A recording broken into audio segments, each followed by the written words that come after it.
Some relationships don't start with love, they start with comfort.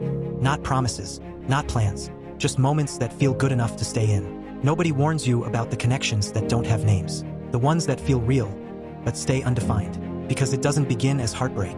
It begins as laughter, late nights, shared silence that feels intimate. It begins with, let's not rush anything.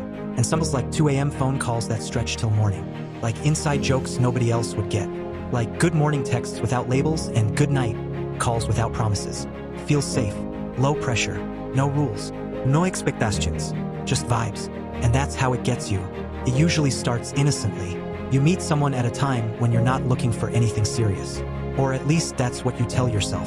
You've healed enough to laugh again, flirt again, breathe again. You're not broken anymore, just cautious. And then boom, they show up. Not perfect, just right enough. They listen. They remember small things.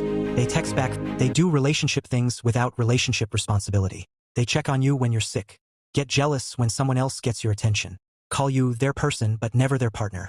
And you let it slide because you don't want to scare them away. So you swallow questions like, where is this going? What are we doing?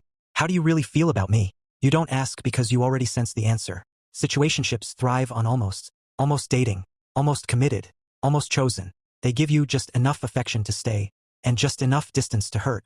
1 week they're all over you, the next they're busy, and you start shrinking yourself to fit the inconsistency. You stop asking for reassurance. You stop expressing discomfort. You start gaslighting yourself. Maybe I'm overthinking. Maybe I'm asking for too much. Maybe this is just how things are now. No, this is just how situationships are. The dangerous part? Hope. Hope is the fuel.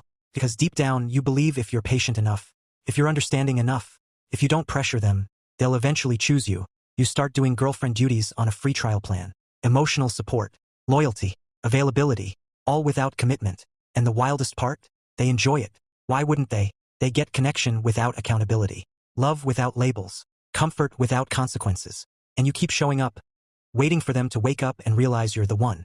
But here's the truth they never say out loud. If someone wants you, you won't have to decode their behavior.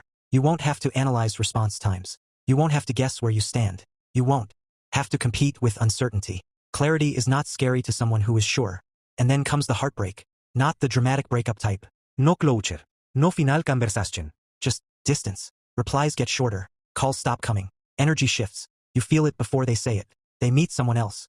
Or realize they're not ready. Or decide to focus on themselves. And suddenly, the person who was your everyday becomes a stranger with memories.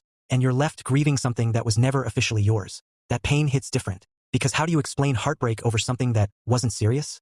How do you mourn a relationship that never had a name?